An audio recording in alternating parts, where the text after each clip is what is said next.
Hello friends, welcome to Science Magnet. दोस्तों, कैसे हैं आप लोग सभी? आई होप सभी बहुत अच्छे हैं, शानदार हैं, जानदार हैं। दोस्तों, केमिस्ट्री का अपना एक नया चैप्टर और last chapter carbon and its compound शुरू होने जा रहा है।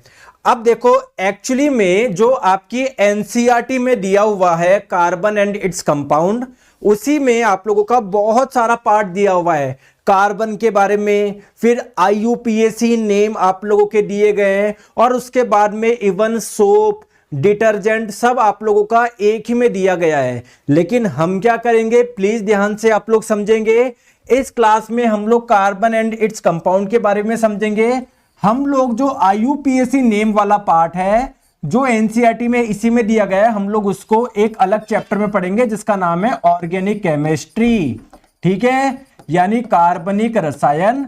और इसके बाद में जो लास्ट चैप्टर होगा केमिस्ट्री का, वो जाएगा केमिस्ट्री इन डेली लाइफ। हमारे दैनिक जीवन में केमिस्ट्री कहां कहां यूज होती है। दोस्तों, आप लोग रोज साबुन से नहाते हो, साबुन में क्या केमिस्ट्री होती है, डिटर्जेंट में क्या केमिस्ट्री होती है, आप लोगों को पता है। दिन भर आप लोग देखते हो कांच के टुकड़े, तो कांच कैसे बनता है, सीमेंट वगैरह, तो वो अपना लास्ट चैप्टर हो जाएगा। समझ में आ गई बात को?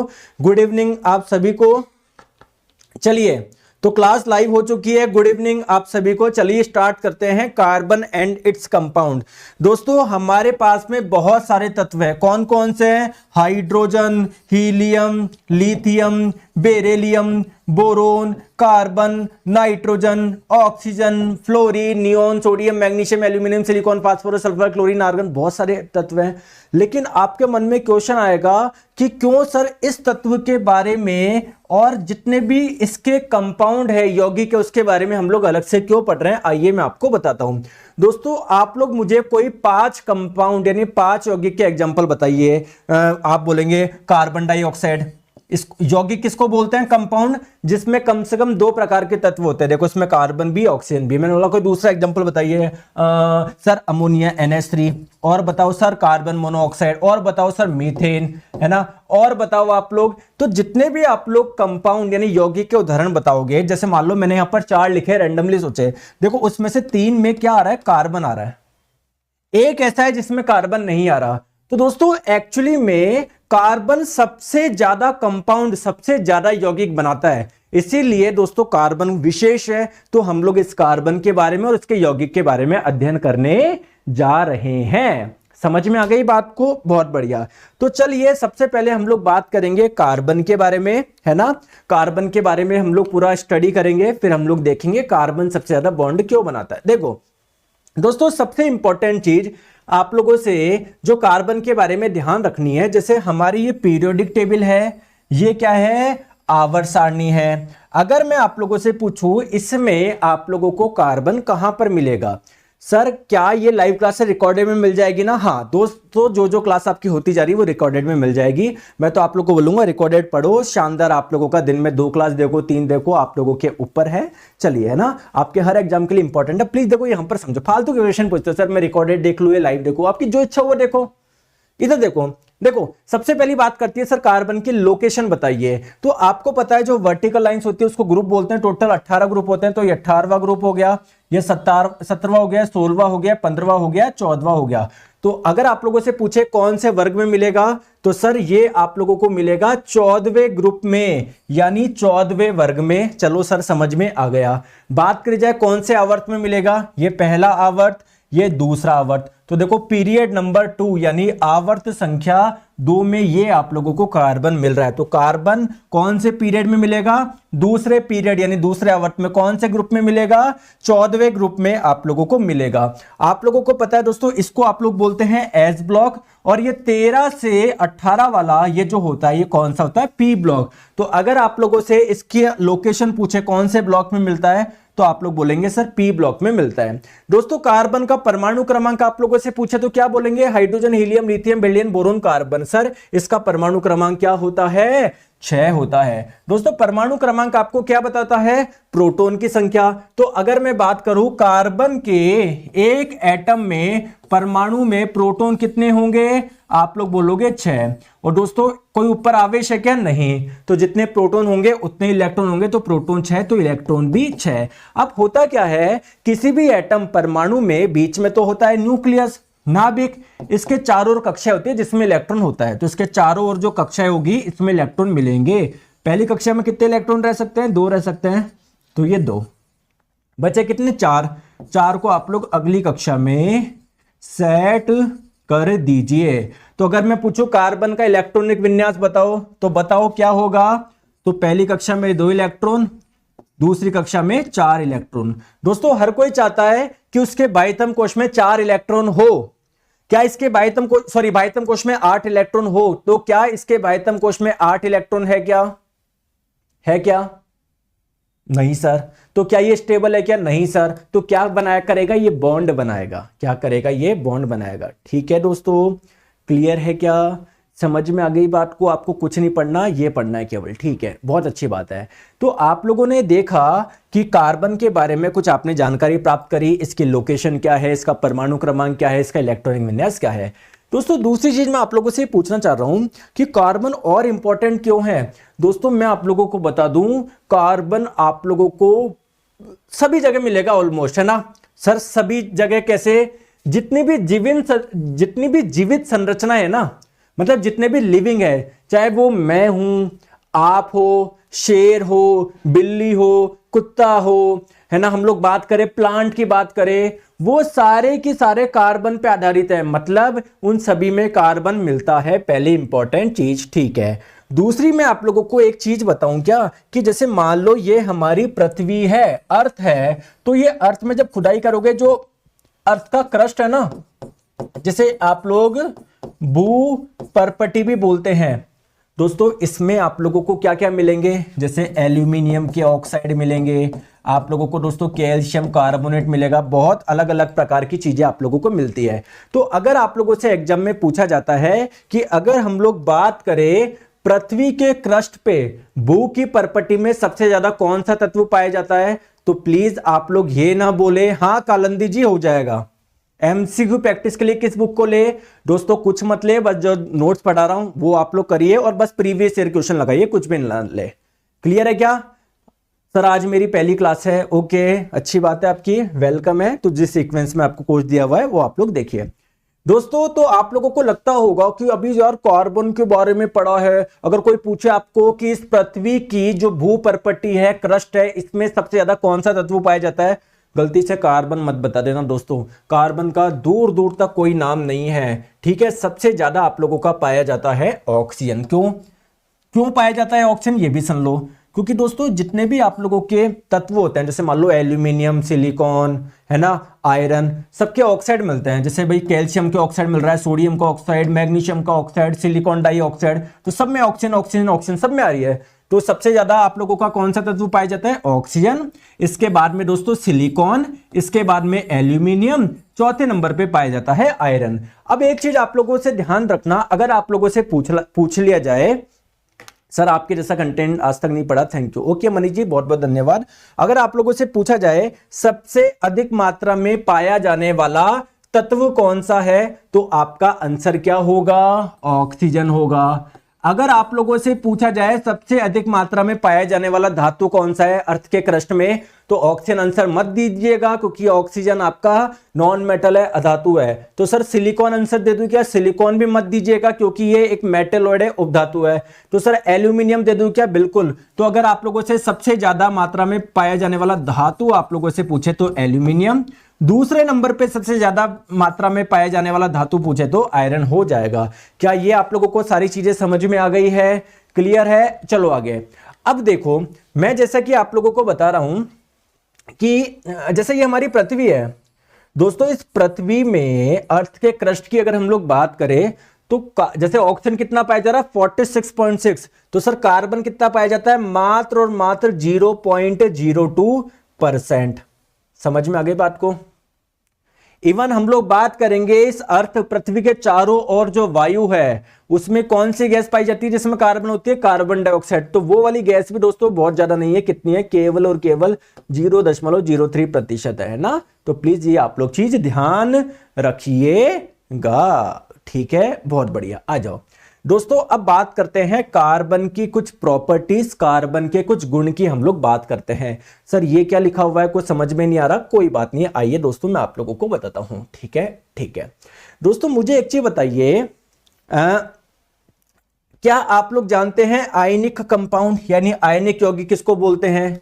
जल्दी से बताइए कौन कौन जानता है आयनिक कंपाउंड, आयनिक यौगिक किसको बोलते हैं? बताओ कौन जानता है, बताओ। अरे दोस्तों हमने केमिकल बॉन्डिंग रासायनिक बंधन में पढ़ा है ना, अगर किन्होंने अभी तक वो क्लास नहीं देखी है तो क्यों नहीं देखी है भैया, कोई बात नहीं मैं आपको बताता हूं, भूल भी गए हो तो। दोस्तों आयनिक, ठीक है, यौगिक किसको बोलते हो? ऐसा यौगिक, ऐसा कंपाउंड जिसमें आयनिक बंध होता है। और आयनिक बंध कौन सा होता है? जो मेटल और नॉन मेटल के बीच में बनता है। जैसे मान लो सोडियम क्लोराइड में सोडियम मेटल है, क्लोरीन नॉन मेटल है, यानी इसके बीच का जो बॉन्ड होगा वो आयनिक बॉन्ड होगा, ठीक है, बहुत बढ़िया। और आयनिक बंध कैसे बनता है? इलेक्ट्रॉन के ट्रांसफर से, एक इलेक्ट्रॉन देगा एक इलेक्ट्रॉन लेगा। तो मेटल तो इलेक्ट्रॉन को डोनेट करता है, तो जब भी कोई इलेक्ट्रॉन को त्यागता है, डोनेट करता है, उस पर पॉजिटिव चार्ज आएगा, तो सोडियम पे पॉजिटिव चार्ज, जो इलेक्ट्रॉन को ग्रहण करता है उस पर नेगेटिव चार्ज आएगा। और दोस्तों पॉजिटिव और नेगेटिव आपस में एक दूसरे को आकर्षित करते हैं, तो ये जो बॉन्ड बनेगा ना, इसे ही हम लोग आयनिक बॉन्ड बोलते हैं। इसको हम लोग बहुत डिटेल में पढ़ चुके हैं केमिकल बॉन्डिंग में, ठीक है। तो दोस्तों पॉजिटिव नेगेटिव के बीच में बहुत ज्यादा आकर्षण होता है, तो आप लोगों को पता है आयनिक बंध काफी आप लोगों के स्ट्रांग होता है, तो इनको तोड़ने के लिए आपको ज्यादा एनर्जी चाहिए। तो जितने भी आप लोगों के आयनिक यौगिक है ना, आयनिक कंपाउंड है, उनके बॉइलिंग पॉइंट और मेल्टिंग पॉइंट क्या होते हैं? काफी, अरे हाँ कॉलम दीजिए, डिलीट हो जाएगा, एक ही क्वेश्चन को 10 बार क्यों पूछ रहे हो? एक साल के बाद में आप लोग नहीं देख पाओगे, एक साल की वैलिडिटी है, और एक साल तुम्हें शर्म आनी चाहिए। साइंस का कोर्स जो है भैया 3 महीने में कंप्लीट कर लो ना, 4 महीने में कंप्लीट कर लो ना, रिवीजन करो। तो जिंदगी भर चाहिए क्या? जिंदगी भर 10 साल बाद लोगे क्या सिलेक्शन? सर वैलिडिटी 1 साल की है क्या? क्यों 10 साल की करानी है क्या? 10 साल तक दोगे क्या परीक्षा? हर चीज का एक कारण होता है। 1 साल की वैलिडिटी आप अपने 3 महीने में पूरा कर ले, 4 महीने में पूरा कर ले, जिसे रिवीजन करे। जिंदगी भर बार बार देखोगे क्या? एक बार अच्छे से पढ़ लो, जीवन में कभी वापस पढ़ने की जरूरत नहीं पड़ेगी। मैं आप लोगों को ये पूरी वो दे रहा हूं मैं, ठीक है। देखो तो दोस्तों होते क्या है, प्लीज आप लोग मेरी बात को ध्यान समझिएगा। कार्बन जो होता है ना, एक्चुअली में वो आयनिक यौगिक नहीं बनाता। क्यों नहीं बनाता? क्योंकि कार्बन ना ही इलेक्ट्रॉन को ग्रहण कर सकता है ना ही त्याग सकता है, मतलब कार्बन आयन बनेगा ही नहीं।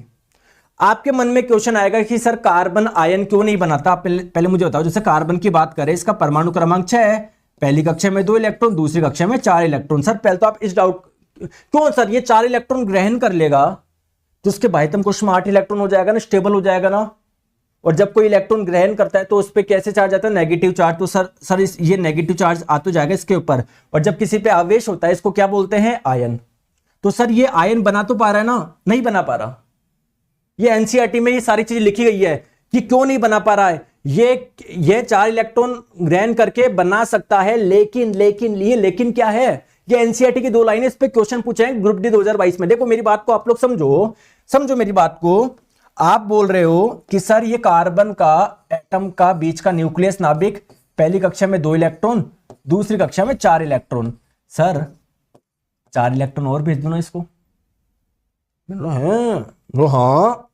हाँ कैसे? देखो आपने बोला कि सर देखो अंदर 6 प्रोटॉन है, अभी है 6 इलेक्ट्रॉन। आपको पता है प्रोटॉन इलेक्ट्रॉन आपस में एक दूसरे को क्या कर रहे हैं? आकर्षित कर रहे हैं।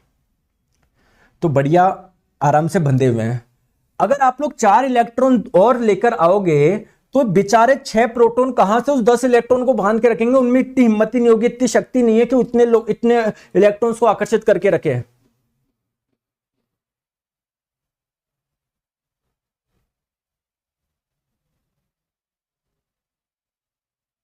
तो इसलिए जो C-4 नहीं बन सकता, नहीं बन सकता। अब आप लोग बोलोगे सर एक और तरीका बताऊं, मैंने बोला बताओ सर, पहली कक्षा में 2 इलेक्ट्रॉन, दूसरे में 4 है ना, तो 4 इलेक्ट्रॉन को डोनेट कर दो ना, जिससे इसकी पहली कक्षा में 2 इलेक्ट्रॉन बच जाएंगे और पहली कक्षा की कैपेसिटी 2 इलेक्ट्रॉन की है, तो सर ये स्टेबल हो जाएगा। मैंने बोला दोस्तों, जब आप एक इलेक्ट्रॉन को निकालने जा रहे हो ना, उसको प्रोटॉन पकड़ के बैठा हुआ है, तो एक इलेक्ट्रॉन को निकालने के लिए आपको एनर्जी देनी होती है। अगर आप लोग 4 इलेक्ट्रॉन को निकालोगे तो बहुत बहुत बहुत बहुत बहुत ज्यादा एनर्जी चाहिए, तो ये भी पॉसिबल नहीं है। तो दोस्तों, जब इलेक्ट्रॉन को कोई डोनेट कर देता है तो +4 आ जाता है, तो कुल मिला के C+4 भी पॉसिबल नहीं है। तो क्या कार्बन आयन बना सकता है क्या? क्या कार्बन नेगेटिव या पॉजिटिव आयन बना सकता है क्या? तो नहीं बना सकता। तो कार्बन कभी आयनिक यौगिक बनाएगा क्या? नहीं बनाएगा। कौन सा यौगिक बनाएगा? सह संयोजक यौगिक बनाएगा, कोवेलेंट बनाएगा। सर ये सह संयोजक यौगिक किसको बोलते हैं? जब इलेक्ट्रॉन की शेयरिंग होती है ना, तब आप लोग उसको बोलते हैं। क्लियर? समझ में आ गई बात को? चले आगे, चलो अब हम लोग बात करते हैं। तो कार्बन क्या बनाएगा, किस प्रकार की बॉन्डिंग करेगा? कोवेलेंट बॉन्ड, सह संयोजक बंध। अब सर ये कोवेलेंट बॉन्ड कैसे बनाता है, ये भी आप लोग समझाइए। आइए मैं आपको बताता हूं। वैसे तो हम लोगों ने केमिकल बॉन्डिंग में पढ़ लिया, बट फिर भी कोई बात नहीं, मैं आप लोगों को समझा देता हूं, कोई दिक्कत की बात नहीं है। दोस्तों, कार्बन जो है पहली कक्षा में 2 इलेक्ट्रॉन, दूसरी कक्षा में 4 इलेक्ट्रॉन। क्लियर है क्या? चले चले सर एक चैप्टर और होगा इसके बाद राजकुमार जी। जैसे कार्बन एंड इट्स कंपाउंड के बारे में 2 चैप्टर है। एक तो ऑर्गेनिक केमिस्ट्री, जिसमें हम लोग IUPAC नेम वगैरह ये सारी चीजें पढ़ेंगे। एक्चुअली वो भी कार्बन एंड इट्स कंपाउंड का ही पार्ट है, लेकिन हम लोग उसको एक अलग से चैप्टर में पढ़ेंगे। और एक है केमिस्ट्री इन डेली लाइफ, दैनिक जीवन में रसायन, जहां पर हम लोग सोप, डिटर्जेंट, इनके बारे में पढ़ेंगे। ठीक है राजकुमार यादव जी, 2 क्लास होगी इसके बाद में। देखो फिर केमिस्ट्री पूरा कंप्लीट। देखो ये कार्बन है ना, इसके बाह्यतम कक्षा में कितने इलेक्ट्रॉन? 4 इलेक्ट्रॉन है। 1 ये रहा, 2 ये रहा, 3 ये रहा, 4 ये रहा। दोस्तों हाइड्रोजन का परमाणु क्रमांक क्या होता है? 1 इलेक्ट्रॉन की संख्या। 1 हाइड्रोजन की पहली कक्षा में कितने इलेक्ट्रॉन है? 1 इलेक्ट्रॉन है। हाइड्रोजन हर पहली कक्षा की कैपेसिटी कितनी होती है? 2 इलेक्ट्रॉन की होती है। तो अगर इसके पास में कहीं से 1 इलेक्ट्रॉन और आ गया हाइड्रोजन के पास में, तो ये क्या कर लेगा? ये स्टेबल हो जाएगा।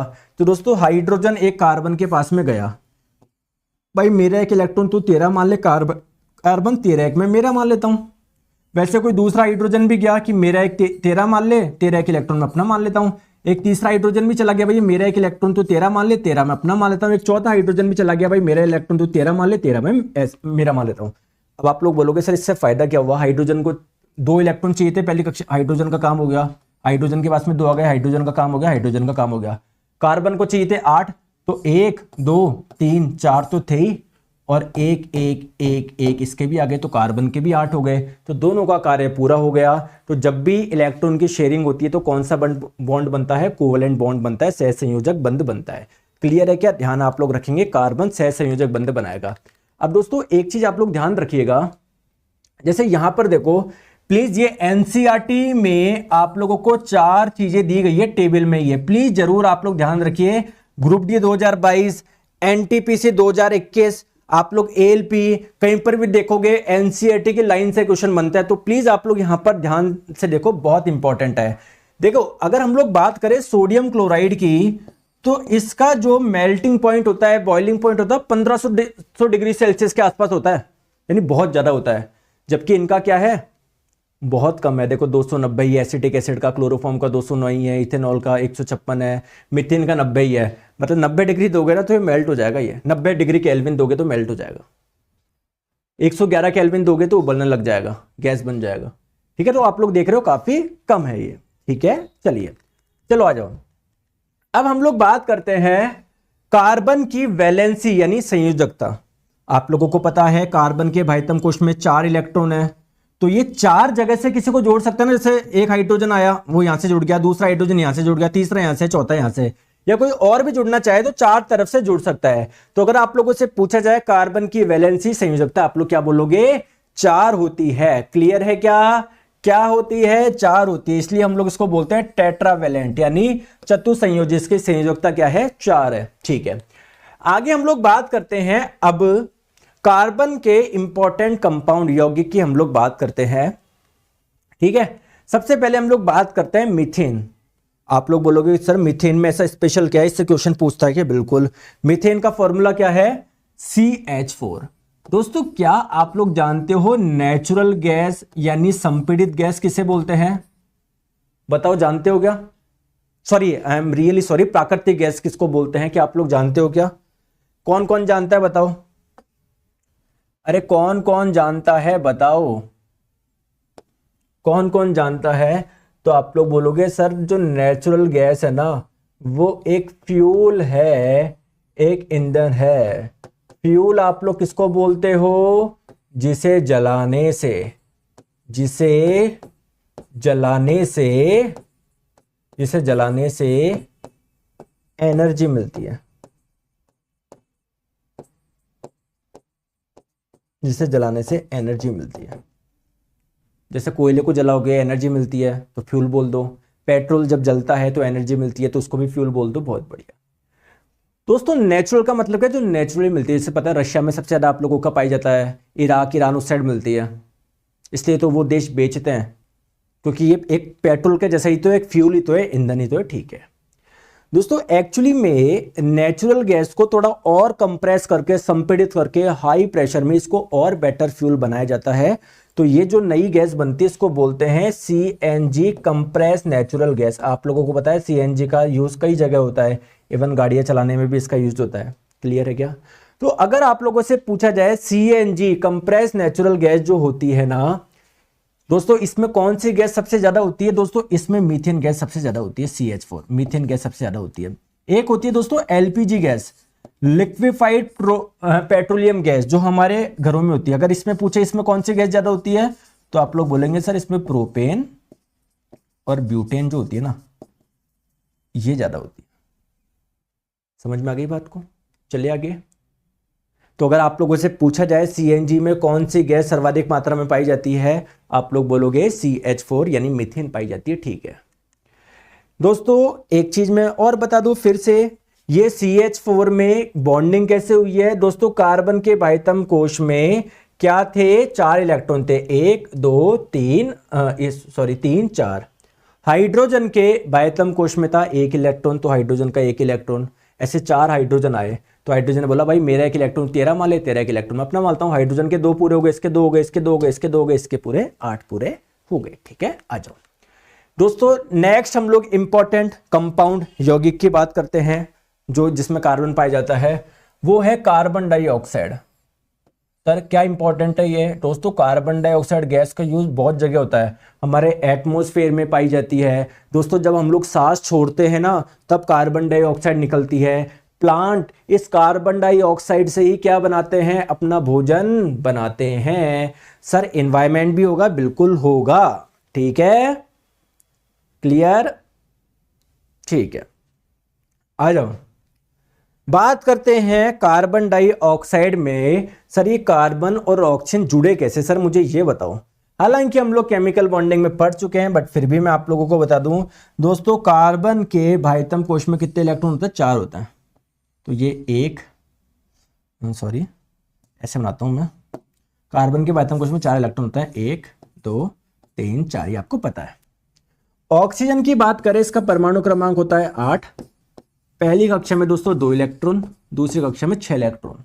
तो ऑक्सीजन के बाह्यतम कक्षा में कितने इलेक्ट्रॉन है? 6 इलेक्ट्रॉन है, 1 2 3 4 5 6। समझ गए बात को? समझ गए दोस्तों? क्या इसके बाह्यतम कोश में 8 इलेक्ट्रॉन है क्या? नहीं है। तो अगर कैसे भी इसके पास में 8 इलेक्ट्रॉन आ जाए तो स्टेबल हो जाएगा, यानी एक ऑक्सीजन को एटम को कितने चाहिए? 2 इलेक्ट्रॉन चाहिए। तो एक्चुअली में एक ऑक्सीजन का एटम है जिसके पास कितने इलेक्ट्रॉन है? 2 इलेक्ट्रॉन है। उसने कार्बन से बात करी, भाई मेरे 2 इलेक्ट्रॉन तो तेरे मान ले, तेरे 2 इलेक्ट्रॉन मैं अपने मान लेता हूं। ऐसे ही कोई दूसरा ऑक्सीजन का एटम था, वो भी इसके पास में आया, भाई मेरे पास में 2 इलेक्ट्रॉन है, मेरे 2 इलेक्ट्रॉन तू तेरे मान ले, तेरे 2 इलेक्ट्रॉन मैं अपने मान लेता हूं। ऐसा करने पर हुआ क्या? ऑक्सीजन को 2 इलेक्ट्रॉन और चाहिए थे, तो कार्बन के 2 इलेक्ट्रॉन इसने अपने मान लिए, तो इसका काम हो गया, इसका लेकर भी काम हो गया। कार्बन को क्या चाहिए थे? 4 इलेक्ट्रॉन चाहिए थे, तो 4 तो थे ही, 4 और चाहिए थे, तो ये इसका भी हो गया पूरा। तो आप लोग देख पा रहे हो यहां पर भी इलेक्ट्रॉन की शेयरिंग यानी साझेदारी हुई है। सर मैंने आज ही कोर्स लिया, कितना हो गया पहले दोस्तों? सब पूरा हो गया, क्लियर है क्या? ये आप लोगों का जो भी हो चुका वो आपको मिल जाएगा। ये केमिस्ट्री का आपका थर्ड लास्ट है, इसके बाद में ऑर्गेनिक केमिस्ट्री पढ़ेंगे, फिर डेली लाइफ केमिस्ट्री हम लोग पढ़ेंगे, ठीक है। तो अगर आप लोगों से पूछा जाए, कभी एग्जाम में पूछा जाए कि कार्बन डाइऑक्साइड में बॉन्डिंग कैसे होती है, तो आप लोग बोलोगे कार्बन इन 2 ऑक्सीजन से जुड़ा होता है डबल बॉन्ड से, ठीक है क्या? है ना। आपकी जानकारी के लिए और बता दूं, जब आप लोग कार्बन को ऑक्सीजन के प्रेजेंस में गर्म करोगे ना, तब आप लोगों को कार्बन डाइऑक्साइड गैस मिलती है, ठीक है। आ जाओ, नेक्स्ट हम लोग बात करते हैं दोस्तों कार्बन के एलोट्रोप यानी कार्बन के अपर रूप। सर ये अपर रूप क्या होती है बताइए, ठीक है।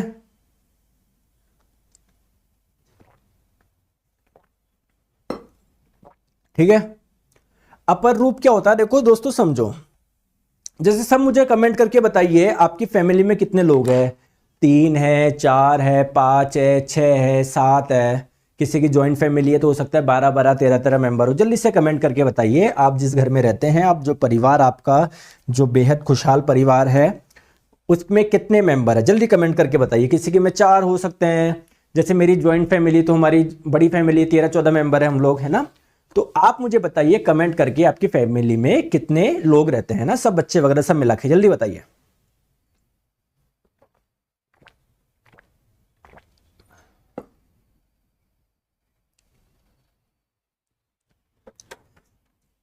एक लड़का पूछ रहा है सर पीडीएफ कैसे प्रिंट होगा? देखो ये क्वेश्चन है, ये डाउट है आपके। देखो पीडीएफ प्रिंट कैसे कराते हैं? पीडीएफ है, आपके कंप्यूटर वालों को जाके बोल दो प्रिंट निकाल दे इसका, वरना आपके मोबाइल में है ही। सर पीडीएफ प्रिंट कैसे होता है? कैसे कैसे क्वेश्चन पूछते हो। कमेंट आ रहे हैं यहां पर 5 मेंबर, 4 मेंबर, 10 मेंबर, 5 मेंबर, ठीक है। प्रभात कुमार जी बोल रहे हैं 27, 6, 8 लोग, 6, ठीक है। तो देखो दोस्तों, किसी के 5 मेंबर है, किसी के 8 है, किसी के 10 है, किसी के 4 है, किसी के 3 है, किसी की क्या है, लेकिन है तो फैमिली ही, रहते तो उसमें इंसान ही है ना। तो ऐसा तो है नहीं कि जैसे मैं बोल रहा हूँ भैया मेरी फैमिली में 5 लोग हैं, तो ऐसा तो है नहीं कि मैंने घर की कुर्सी टेबल को गिन लिया, घर के टीवी एलईडी को गिन लिया, नहीं, इंसानों को ही गिना है ना। सिमिलरली क्या होता है दोस्तों, कार्बन जो होता है ना वो आपके अलग अलग रूप में पाया जाता है। किसी में कार्बन परमाणु अलग प्रकार से जुड़ते हैं, किसी में अलग प्रकार से। तो दोस्तों ये जो अलग अलग अरेंजमेंट है ना, बने हुए सारे केवल कार्बन के एटम से ही हैं, लेकिन दोस्तों इनके अरेंजमेंट अलग अलग है। जैसे मैं आप लोगों को बताऊं, है ना, ग्रेफाइट में कार्बन के एटम्स आपस में 3 लेयर में पाए जाते हैं। जैसे अगर आपको नहीं दिख रहा कोई बात नहीं, एक लेयर में कुछ एटम है, फिर दूसरे में, फिर तीसरे में। फुलरिन में देखोगे कार्बन के एटम आपस में कुछ इस प्रकार से जुड़े हुए हैं कि फुटबॉल जैसा नजर आ रहा है। डायमंड में कार्बन के एटम अलग प्रकार से जुड़े हुए हैं। तो दोस्तों कार्बन के एलोट्रोप किसको बोलोगे? कार्बन के एलोट्रोप बेसिकली कार्बन के परमाणु की विभिन्न विभिन्न संरचना है। तो इनको नाम अलग अलग क्यों दिया गया है? क्योंकि स्ट्रक्चर अलग अलग है यार, यहां पर अलग प्रकार से जुड़े हुए हैं, यहां पर अलग प्रकार से जुड़े हुए हैं। जैसे ऑक्सीजन की बात करूं, ऑक्सीजन के एटम अलग अलग रूप में पाए जाते हैं। O2 के रूप में आपको मिल जाएंगे, O3 के रूप में मिल जाएंगे। तो इसको मैं ऑक्सीजन के एलोट्रोप बोलूंगा, ऑक्सीजन के अपर रूप बोलूंगा इन दोनों को, ठीक है। जैसे आप लोग ग्रेफाइट, डायमंड, फुलरिन को कार्बन के अपर रूप बोल रहे हैं। अब देखो इन तीनों में आप लोग देखिए, फुलरिन में कार्बन के एटम्स का अरेंजमेंट अलग प्रकार से है। डायमंड हीरे में कार्बन के एटम्स अलग प्रकार से अरेंज होते हैं। दोस्तों ग्रेफाइट में कार्बन के एटम अलग प्रकार से अरेंज होते हैं। दोस्तों बस एक छोटा सा क्वेश्चन मैं यहां पर बता रहा हूं, अगर आप लोगों को पूछा जाए ग्रेफाइट में ये जो एक लेयर है जिसमें कार्बन के एटम है, ये दूसरी लेयर है जिसमें कार्बन के एटम्स है, एक लेयर के कार्बन के एटम दूसरे लेयर के कार्बन के एटम्स किस बॉन्ड से जुड़े हुए हैं, इस बॉन्ड का नाम बताइए। तो इस बॉन्ड का नाम है वॉन्डर वॉल बॉन्ड, यानी वॉन्डर वॉल बंध, ठीक है। चलिए आगे आ जाओ। अब दोस्तों कार्बन के अपर रूप जो है ना, हम लोगों को लगता है 3 ही है, ग्रेफाइट, डायमंड, फुलरिन, और भी होते हैं। फिर सर और होते हैं तो ये 3 ही क्यों आते हैं? आपके मन में क्वेश्चन आ रहा है नहीं आ रहा? बताओ कि सर बहुत होते तो हमने तो जहां पर भी पढ़ा है 3 ही पढ़ाए जाते हैं, ऐसा क्यों? अभी बताता हूं।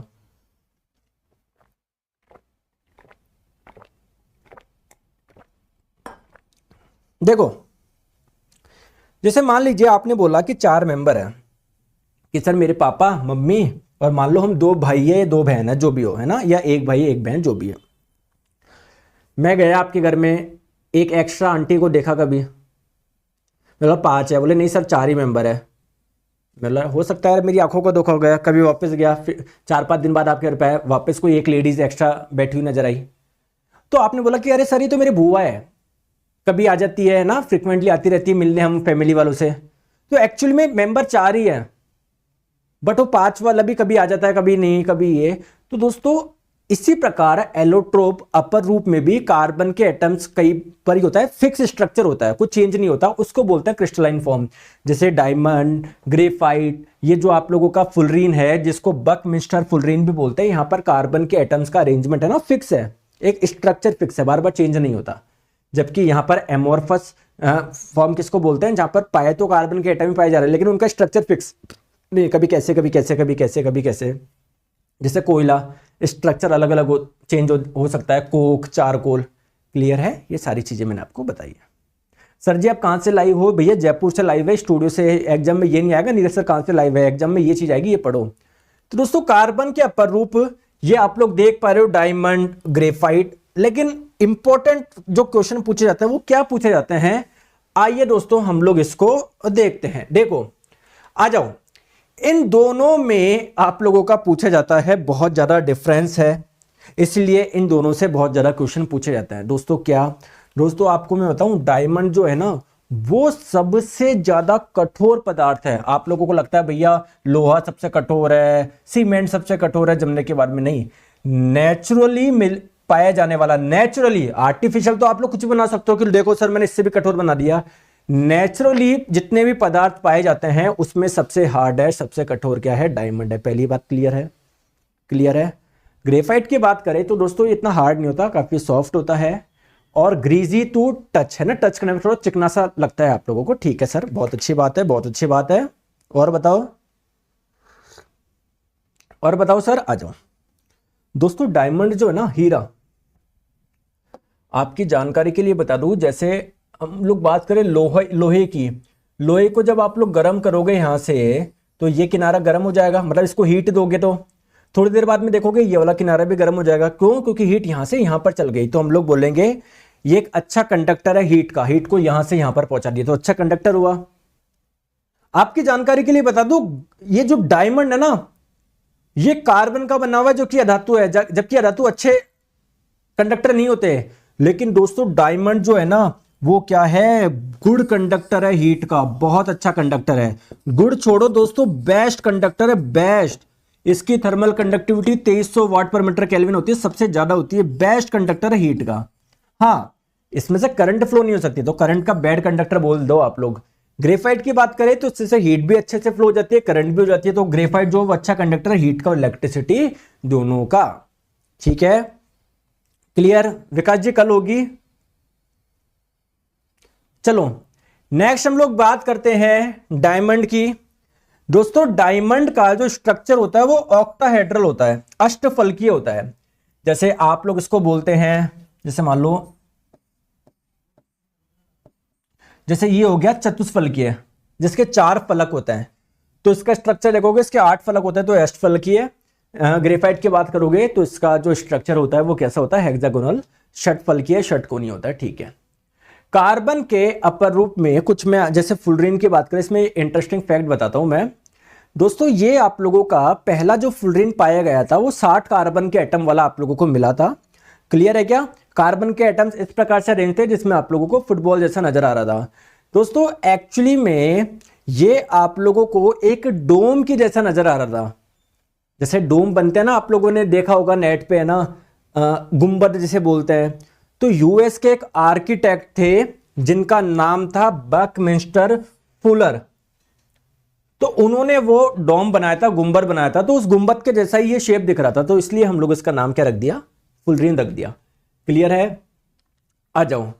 अब दोस्तों बात करते हैं, जैसे कि मैंने आपको बताया कार्बन क्या होता है, टेट्रावैलेंसी होती है, बहुत ज्यादा ये बॉन्ड बनाता है। तो कार्बन देखो आप लोगों को कहीं पर दिखेगा इस प्रकार से चेन बनाएगा, बिल्कुल ये देखो, पहले तो लीनियर चेन, कहीं पर ब्रांच देखोगे भी पढ़ेंगे, कहीं पर ऐसे कुछ निकल रहे हैं, कहीं पर ऐसे रिंग चेन देखोगे, जैसे बात करें बेंजीन में देखोगे ना C6H6 इसका फॉर्मूला होता है, इसमें कार्बन कार्बन ऐसे जुड़ जुड़ के रिंग बनाते हैं पूरा का पूरा।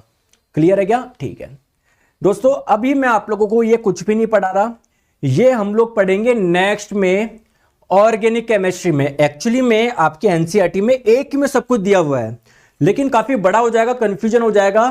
तो यहां तक आपका कार्बन एंड इट्स कंपाउंड पूरा कंप्लीट होता है। नेक्स्ट पार्ट सैचुरेटेड यानी संतृप्त, असंतृप्त, IUPAC नाम, ये सारे हम लोग पढ़ेंगे ऑर्गेनिक केमिस्ट्री यानी कार्बनिक रसायन में। समझ में आ गई बात को? शिवजीत जी अलग से बैच लाएंगे तब बता देंगे, ठीक है। तो आज के लिए हम लोग इतना रखते हैं, बहुत बहुत धन्यवाद। और प्लीज अच्छे से आप लोग पढ़िए, रिवाइज करिए और सारी टेंशन हम पे छोड़ दीजिए। तो जो नेक्स्ट चैप्टर होगा वो होगा अपना ऑर्गेनिक केमिस्ट्री, ठीक है। Bye bye, take care. और ये जो अपनी जो नेक्स्ट क्लास होगी वो होगी ट्यूसडे को होगी शाम को 4 बजे, ठीक है। Thank you.